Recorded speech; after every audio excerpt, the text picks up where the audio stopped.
morning. I'm Merle Potash. I was born in September 23rd, 1931, in the old St. Joe Hospital.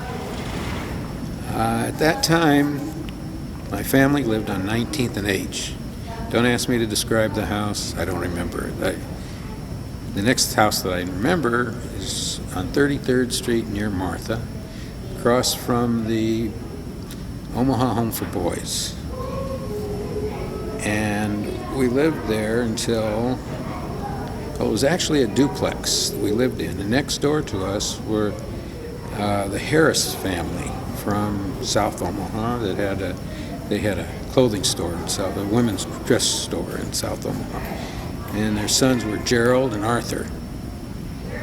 Gerald is still living in Denver. Arthur I don't believe is living any longer. We lived in that house till I was about 6 years old, and my sister Phyllis was born during that period. And before myself, there was my brother Larry and my brother Gordon. Gordon is Gordon Sherwitz, who was really my mother's first cousin, but his mother died at a very young age, and my folks adopted him, and he lived with our family from the time he was 6 years old. So he was actually living in the house before I was born. That house, as I said, was a duplex, and next door to us was the Wolf family.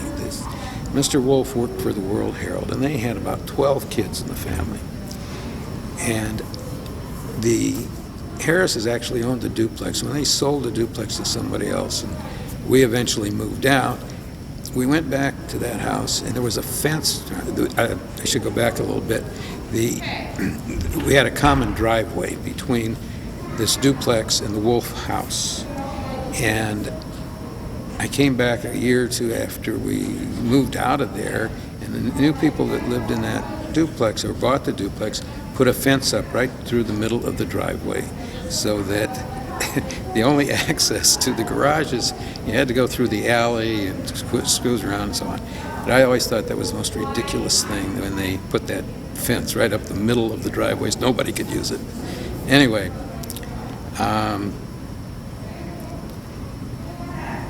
some of the things one of the things I remember about my childhood in that home is next door in the duplex, our neighbors, after the Harrises moved out, there was a family with two boys my brother's age, and one Sunday they were going out to Carter Lake to boat races or something, and they had invited Larry and Gordon to go with them.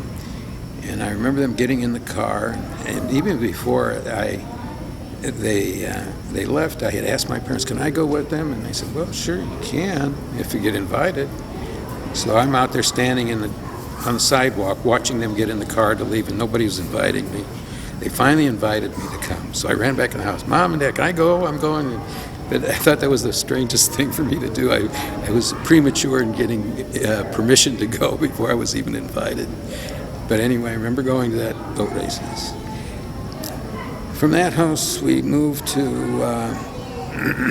39th and V Street in South Omaha, because my father owned the West Q Coal and Feed Company at that time, and he wanted to live closer to the business. And we lived in that house. That house I think it was only 2 bedrooms. And as I recall, I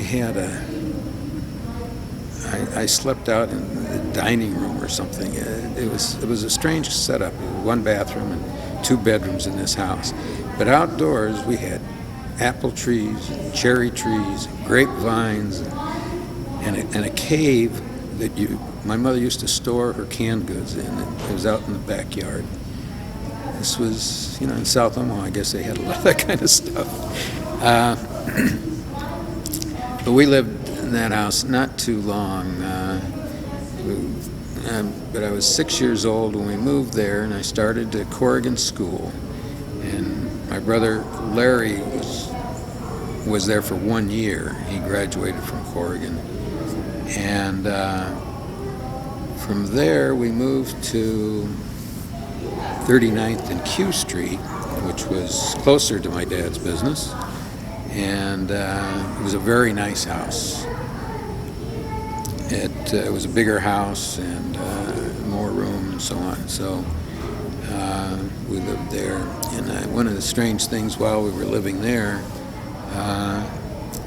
my dad, when he first went into business, owned his business. I don't even know where it was, but it burned down. Then he went out to this one on West Q Street and built up a new building and everything. And so every time a fire truck would go by, he would get very jittery, and he'd have to run out and run down and make sure that his building was okay. So one day, he just got home from work, and he was sitting and eating dinner, and we hear the fire trucks go by. So I said, "Dad, just sit. I'll go out and I'll check and see what's going on." All we had to do was walk up to the corner, and I could see all the way down to his building, and nothing was going on. So I come back in the house, and being a wise guy, I said, "Oh, Dad, you should see what's happening down there." And it was the only time in my life that my father ever hit me. And he turned around and whacked me and knocked me down. There was no fire, but I deserved what I got that day. Merle, I'd like you to tell me a little bit about your mother and dad. Yeah, okay. Dad, as I said, had this Westview Coal and Feed, and the feed company he dealt with a lot of the farmers and people who had small, had chickens in their backyard and so on, but a lot of the farmers and so on. And he had his own formulas for making chicken feed.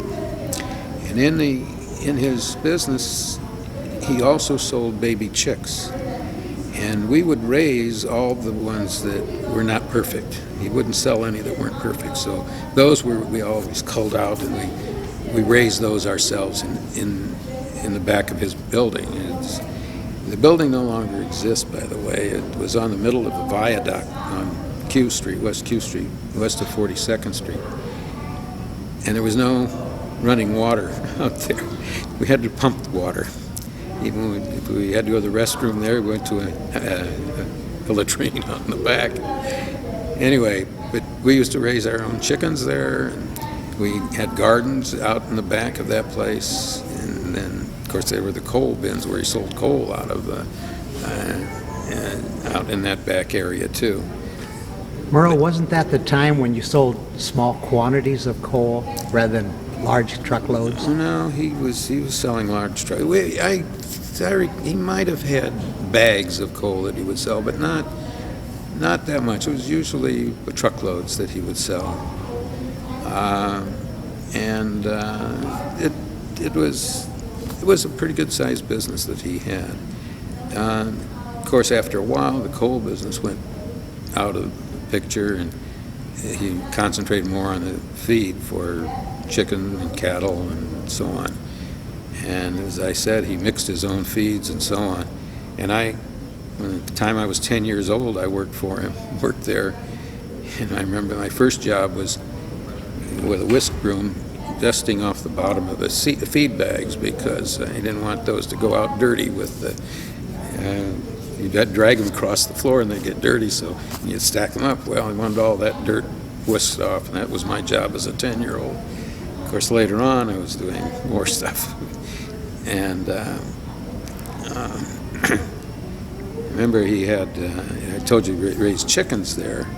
And one became his trademark was the black hen, Minnie the hen. And that chicken used to wander around, it was all over the place, and get up on the counters and walk around, and people that was our pet chicken. Finally, somebody stole her. We never did find out what happened to her, but she was a great chicken. Mom worked hard too. She worked with him in the office for many, many years, but she always was baking and cooking and running a perfect home, even though she was working all the time. And Mom was the kind of person who had to help everybody she saw. And even in later years, before she had to go to a nursing home, she used to go out to the share home and volunteer out there. She'd bake and cook and out there, and then help people with their knitting and all this kind of stuff that she would work out there all the time as a volunteer. So Mom was a very, very helpful person. Had to take care of everyone.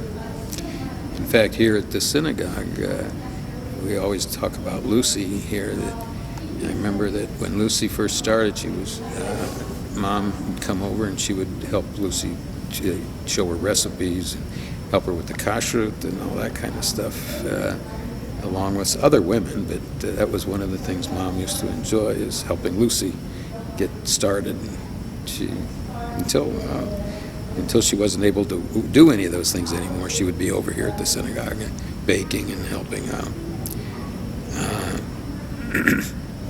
Merle, where did your parents come from? Mom and Dad. Mom came from Volochysk in the Ukraine, and my dad came from Kippel, which was basically across the railroad tracks from Volochysk. Mom and Dad were first cousins. So Mom came to the States, must have been about 1906 or 1907. She was 4 years old, so 1907. And Dad, I'm not sure when he came to the States, but they both came to Omaha. We had family. I have this family tree because some of the family was here before them. As in many cases, that's what happens. And they came. And my mother tells the story about when she arrived in Omaha, she got off the train, and her family got off the train, and they're at the train station, and along comes a horse and wagon. It was a cousin, not knowing that they were on that train. He was making a delivery down at the railroad station or something, and they ran into a cousin right as they got off the train. So they had transportation over to North 24th Street where they lived. And trying to remember his name. It was Zucker Fellman, I think, was who it was.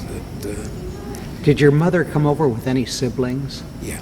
And my Aunt Rose would have, and there was another, Toby, excuse me, and my grandmother. The four of them came together. My grandfather came before them, and both grandfathers came before, and they worked in the packing house, and then they brought their families over.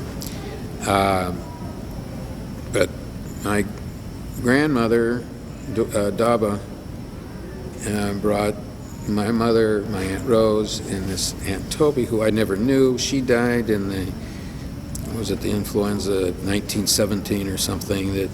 That's when she died. But Aunt Rose lived until well into her close to 80, I guess. And she and her husband Dave had the ace shade and Venetian blinds, if you remember that.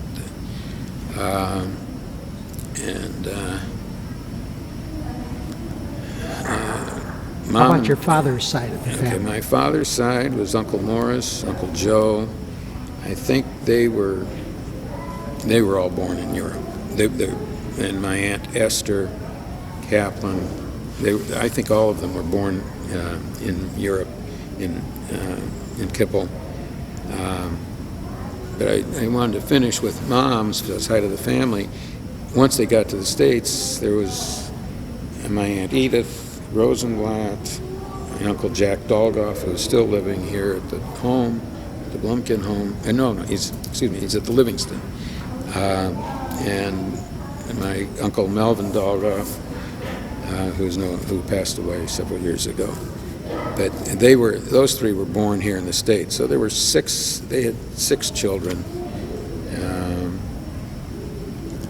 And on my dad's side, there was my Uncle Morris and Uncle Joe and Aunt Esther. All four of them were born in Europe. So Uncle Morris and Uncle Joe were, all four of them now are gone. Think of it.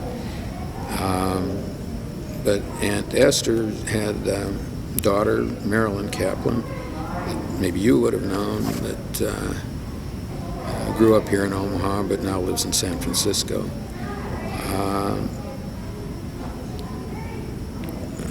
My Uncle Morris had a son, Leonard Potash, who just died this past year. And Uncle Joe had no family at all. He was never married that we know of. He was sort of a strange guy. He left Omaha when he was probably 20 years old and came back only one time that I can remember, and that was when we were still living on 33rd Street when I was younger than 6 years old. And never heard about him again until he got very sick, and somebody knew that he had family in Omaha, and they managed to contact my mother. My father was already dead, and we brought him here to Omaha. And I remember Dr. Morris went to see him at the hospital when he got here in Omaha, and he said, "Why did you bother?" He was just a vegetable at that point. He didn't talk, he couldn't do anything. So, and he lived for maybe another 6 months here and died. But my mother, as I said, was always taking care of somebody, and she visited him constantly, and he was in the old Douglas County Hospital for a while, and we used to go down there, and my mother was taking care of him, really. Let's see, where can we go from here? Merle, did your parents marry here in Omaha? No, they couldn't marry here. They were first cousins, as I mentioned, and they ended up going to Denver to get married. It was interesting. Just a couple of years ago, we uncovered some papers of theirs where the correspondence they had with some official or some attorneys in Colorado and in Nebraska too, that told them, no, you can't get married here. You can't get married in Nebraska. But in Colorado, there was some correspondence back and forth where they got permission to come there to get married. And along with those papers were telegrams from friends here in Omaha congratulating them on their marriage and everything that we uncovered. And we did take them over to the Historical Society. I think they have them on record there. They were supposed to. I don't know if they did or not. But, my sister Phyllis now has those papers. I'd like to hear about your siblings. Okay. I was just about to start. My brother Gordon married Edith. It was Gordon and Edith Sherwitz. They had 3 children. David, who was a doctor and who also died about 5 years ago. And Rick, who is a professor at the University of Texas, and a daughter, Mimsy, who also lives in Austin, Texas, or outside of Austin, one of the towns near Austin, Texas. Larry married late in life, had no children, and died at a very young age. He was 45 when he died, but he didn't get married till he was, I think, 42, and died shortly after that. He had no children. And my sister Phyllis, who has 4 children, Helene, who lives in Chicago, Michael, who lives in Philadelphia and has 2 children, or three children. Steve, who has 2 sons, Andy, who has 2 children plus children from his wife had from the previous marriage. And did I cover all those, all 4 of them? Steve and Andy, Michael, and Helene. that brings me down to my family. I have 3 children, as I hope all of you know about. That Janie, who has 3 children, Rebecca, Daniel and Aaron, Alan, who has twin boys, Adib and Ezra, and Julie, who has a son, Ethan. Janie and Julie live here in Omaha, and Alan lives in Austin, Texas, with his family, Amy, and the 2 boys. Where can I go? I would like to hear about your growing up in Omaha beyond grade school. Okay, went to Central High School, and as you know, in Central High School, every afternoon we were over at the JCC, which was right across the street at that time, and belonged to AZA, and I had belonged to the Boy Scouts from the JCC before high school, and went to Hebrew school here at Bethel, and then bar mitzvah in Bethel, and got married to Bethel. So we had major ties to Bethel Synagogue over the years. Growing up, as I said, from the time I was 10 years old, I worked for my dad until I was 16 and could get a job someplace else. I didn't like that business at all, the coal and feed business. And I went to work for Stan Widman's father in R&S shoe store when I was 16 years old, and worked there while I was in high school. And when I graduated from high school, he was a district manager for a shoe chain, and I forgot the name of it, but in Lincoln they had a store under a different name, and I worked there while I was going to school in Lincoln. And I went to school in Lincoln for 3 semesters, and I was getting very close to draft during the Korean War. My number was coming up. So I decided I didn't want to go into the infantry, and I enlisted in the Navy. And at that time, A.C. Alperson enlisted with me, Marv Brookstein, Jack Sweetelson, who was from Sioux Falls but was in the fraternity house with us, and and who else was it? There was Leffitz. What was his? I forgot his first name. We were in high school at the same time, and he enlisted about the same time we did. So there was about 5 or 6 of us went in the Navy at the same time. Unfortunately, we got separated, all of us. But our paths would cross from time to time. And in fact, while I was in the Navy, I was stationed in Tokyo, and got together with Pacey, this Jack Sweetelson, Marty Lair was over there at that time. Irv Weitzer was there. Well, he was in Korea, but came over on R&R, and we got together. But I had a very cushy job, and when I was in the Navy, I didn't get in the infantry, thank God. So it was an interesting thing when in Tokyo I was stationed with Admiral Joy's staff. Admiral Joy was the negotiator with the North Koreans at the end of the Korean War, and he negotiated the truce and the armistice and everything over there.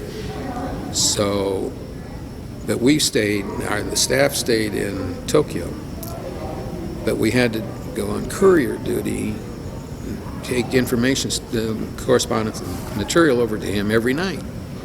Well, we would schedule it so that every guy would go at least once a month, because if we got over to Korea, we didn't have to pay any income tax.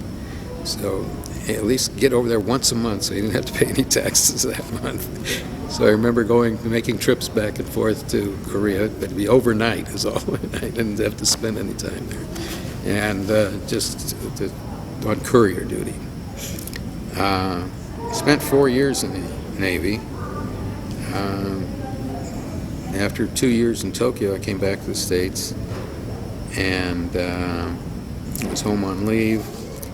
And at that time, my sister Phyllis was at school in Lincoln and met this girl, Ruthie Slavin, and whose parents at that point, I'll go back with Ruthie, but her parents were living in New York. And so spring break was at the same time, and she wasn't going to go all the way back to New York and come back. In those days, you didn't just jump on a plane and fly. It was a train ride. And so Phyllis invited her to come spend the spring break at our house. Well, it just so happened I came home on leave. And that's how we met. She was sitting there one afternoon and in the house, in the living room, and I was there reading or something. And I said, how would you like to go to a movie tonight? So we had our first date. And we got married. Well, I had to go back. I was still in the service, so we got married. Would have been 2 years later. Yeah, it would have been 2 years after that we got married. And How did Ruthie happen to be in Nebraska? okay. I was going to go back with Ruthie. Ruthie was born in New York, but in the mid-40s, her father came to Omaha to run Merle furs. I don't know if you're familiar with Merle furs, but they were located on Douglas Street between 14th and 15th at that time, behind Broadkey Jewelry Store. And he ran this Merle Furs until it closed in about 1953. Well, that's when Ruthie graduated from high school, and they decided to move back to New York. Well, Ruthie was back in New York for 6 months. I said, I am leaving. I am not staying here. I want to go back to Nebraska. So she came back to Nebraska and went to school in Lincoln. She had just graduated from high school, and she started college there. And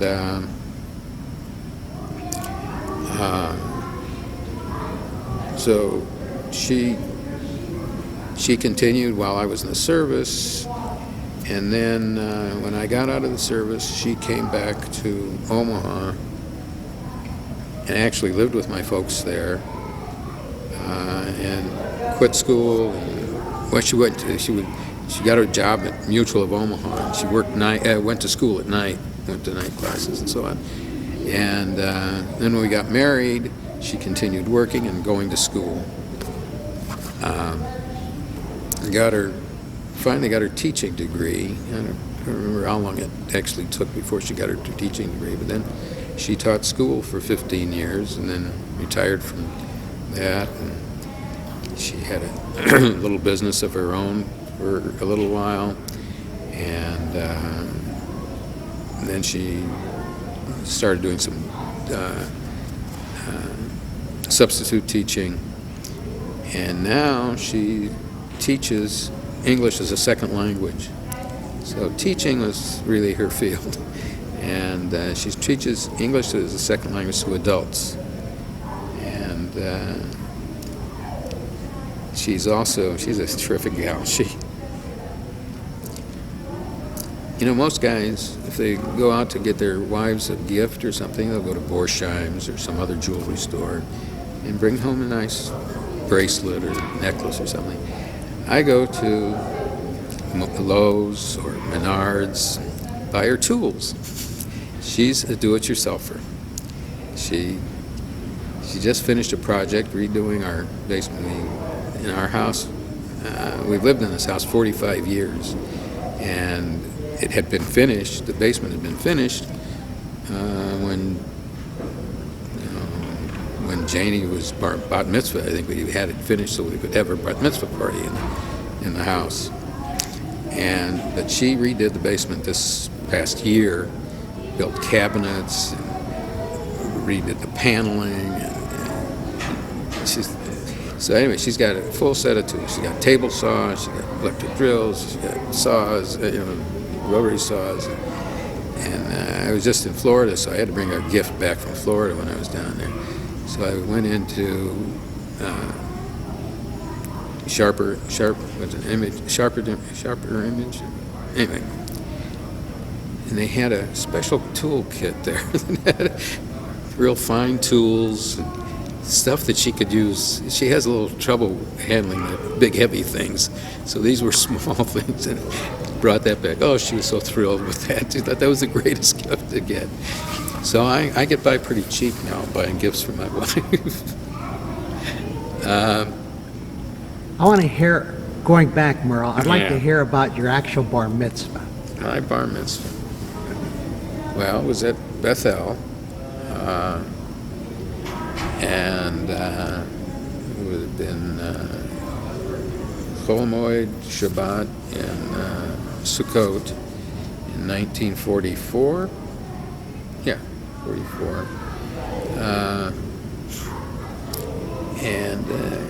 In those days, currently, you have a few people come on Friday night, and I don't think they even have an oneg or anything afterwards. The people come Friday night, and then they go out to dinner or something, or maybe the family will have a family dinner here, this and that. And then on Saturday morning, you have a big kiddush here. In those days, it was just the opposite. On Friday night, everybody would come Friday night, and you'd have a big oneg Shabbat on Friday night. And on Saturday morning, there'd be a few people here, so you had to have the bottle of schnapps and some herring and bagel or two or something like that, but there wouldn't be many people here. So my bar mitzvah party, I remember I invited, a dozen friends, and we went down to the Dundee Dell for lunch, and then we got on the bus and went downtown to the Omaha Theater to a movie, and that was my bar mitzvah party.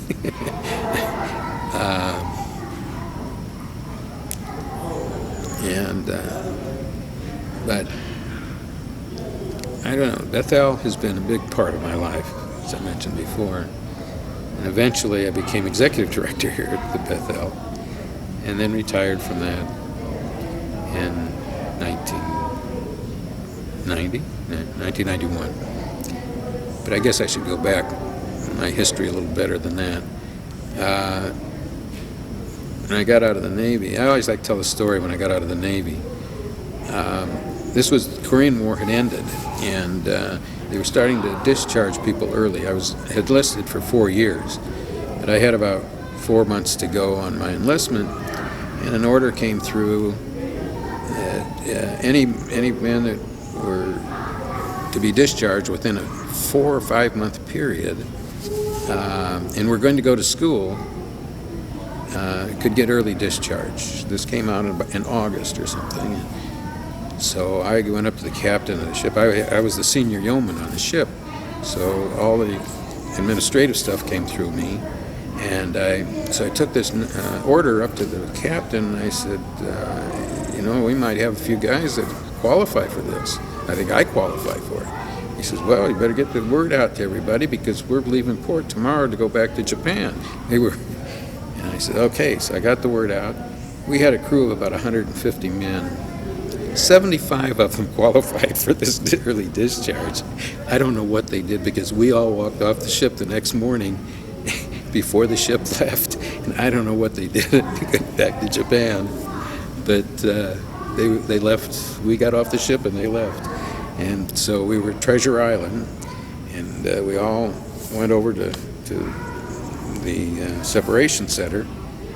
And 75 guys walk in there, and they looked at us and they said, what the heck's going on, And they saw me, and here I am, the senior yeoman, and they figured, well, I knew something about what was happening. And they said, what are you pulling here? And I said, well, didn't you see the order that any men that are due for discharge could get discharged early? And I said, no. And I showed them the order, and they said, okay. We're going to discharge 74 men, but 75th one is not getting discharged. That was me. They were so teed off at me for what I pulled that day. And so I got reassigned down to San Diego. or some staff there, I don't know. But when I got aboard that ship, they said, "Well, you're due for discharge." So I got discharged down in San Diego rather than in San Francisco. Merle, during this period, now you had already met Ruthie. You guys had been corresponding? Oh, yeah, we corresponded all the time, back and forth. And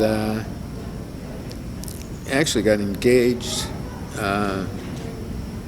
after I got discharged. I got discharged in September, and I enrolled at UNO, and I started school there, and we got married the following June. And that's so we actually lived together in my parents' home, not in the same room, but my folks had a 3-story house. I had a bedroom up on the 3rd floor. She was on the 2nd floor.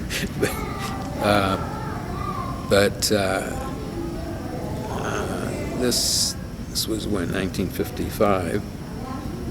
We got married in June of 55, so our 50th wedding anniversary is coming up this June.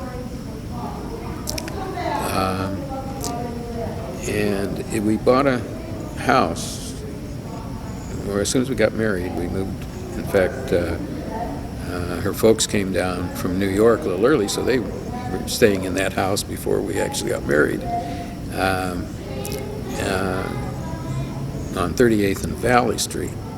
At that time, I was going to school. I was working for a construction company, Henry Smith and Son, and they built prefab homes. So this was a prefab that we bought. It was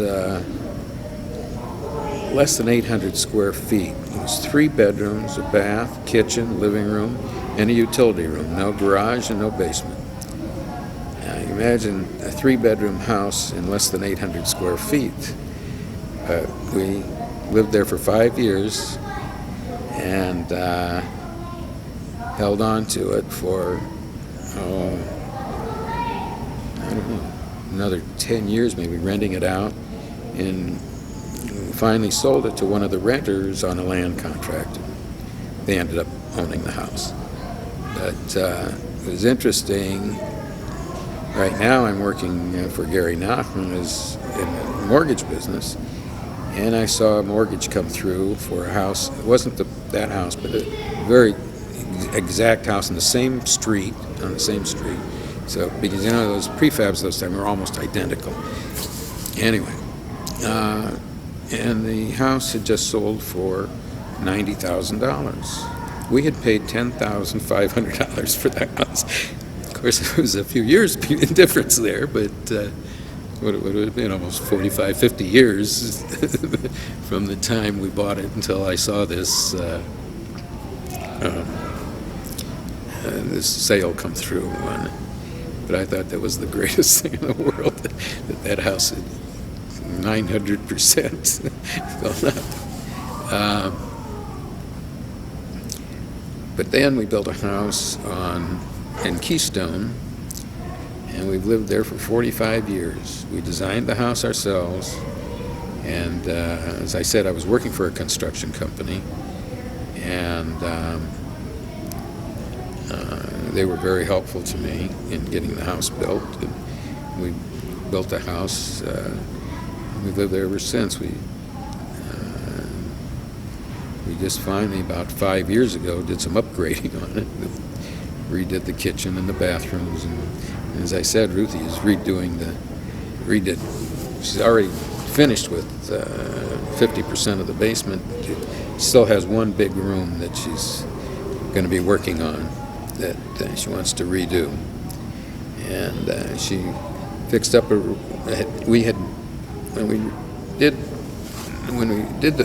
finished the basement originally, back when, as I said, when Janie was bat mitzvah, which would have been 30-some years ago. There was a bedroom, a family room, and a game room. Well, the family room or the bedroom, Ruthie redid, and that's now my room. I have my computer down there and a television set and 2 recliners and bookcases all over it. That's my room. And of course, she spends more time in it than I do, but that's all right. As I said, Ruthie's done a terrific job in redoing a lot of things. Merle, I'd like you to tell me about your wedding. Oh, I skipped that, didn't I? Well, we got married at Bethel, and it wasn't a big wedding. In fact, in the old building, it was, I guess it was basically the choir room, where the choir, it had been a classroom and a choir room. It was next to the cantor's office. But we got married there, and then after the ceremony, we went to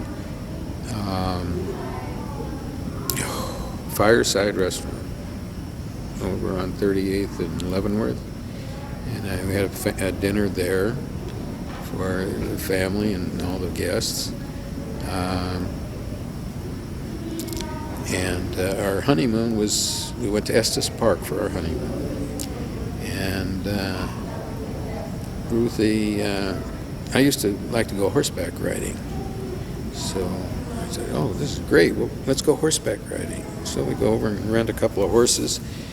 And Ruthie got up on the horse, and we started across the road, and she said, I'm getting off. And since then, we've never been on a horse. She couldn't take the horse, couldn't take it. So that was the end of the horseback riding. But our honeymoon was at Estes Park. And we came back to Omaha and started our family. My work career was, as I said, I'd worked for this construction when I was going to school, and I was, I guess I would call it a paymaster or something when I was in school. I was working part-time, so I used to take care of the payroll. And I remember the top people in the company were making $125 a week. And I said to Ruthie, I said, boy, if we ever got to that point, we'd be on Easy Street. Wouldn't that be wonderful if making $125 a week? Anyway, when I got out of, when I graduated, I spent a year doing some sales work, and in the meantime, the controller at the construction company moved out of town. And so I was approached to see if I would be interested, because I graduated with an accounting degree, and the owners came to me and asked me if I would like to be the controller of their company. So I was controller there till 1962, and I started my own construction company, and that continued for till 72, and then I was in some sales for a couple of years, and then became executive director of Bethel Synagogue for another 16 years, and retired after 3 heart attacks. I thought I'd better retire, and went to work for Commercial Federal Bank. That's how I happen to have this shirt. Retired from there 8 years later, and now I'm in the mortgage business working for Gary Nachman at Residential Mortgage. Merle, I'd like you to tell me a little bit about your grandchildren. Well, our oldest grandchild is Rebecca Merle, who is Janie's daughter. Rebecca is currently at University of Michigan at Ann Arbor, and will be home next Sunday. Actually Friday, I guess she'll be home. And in January, she leaves for Israel and will spend a semester at Hebrew University in Israel. She has a brother, Daniel, who is a junior at Burke High School and is currently looking at universities. Don't know where he's going to go. And another brother, Aaron, who is a freshman at Burke High School now. They're all great kids. They're all bright. Then Alan and Amy have twin boys, Aviv and Ezra, who are now 11 years old and in school in Austin, Texas. And then Julie has a son, Ethan, who's 8 years old and goes to Columbian School here in Omaha. They're all great kids. They're all terrific and bright and doing well.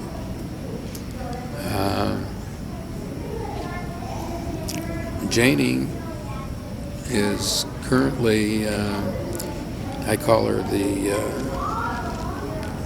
Omaha Jewish Chamber of Commerce. She promotes the Jewish community in Omaha with newcomers, and trying to draw new people to Omaha, new Jewish families to Omaha, and so on. And her husband is with Pacific Realty, Grubb & Ellis Pacific Realty, and in real estate sales and finance and so on. Alan and Amy works for Dell Computers in Austin, and Alan is the ADL director in Austin, Texas, and is leaving for Israel next Sunday. Yeah, a week from today. Taking 80 adults for a mission, leading a mission to Israel. And Julie is recently started working at Rogers Jewelry in Omaha, and doing very well. And she's a single mother doing a great job raising Ethan.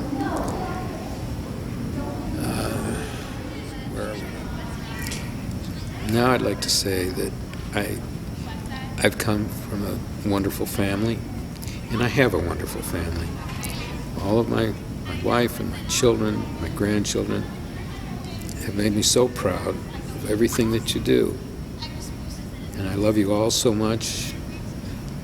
Just have a good life yourselves, and be happy.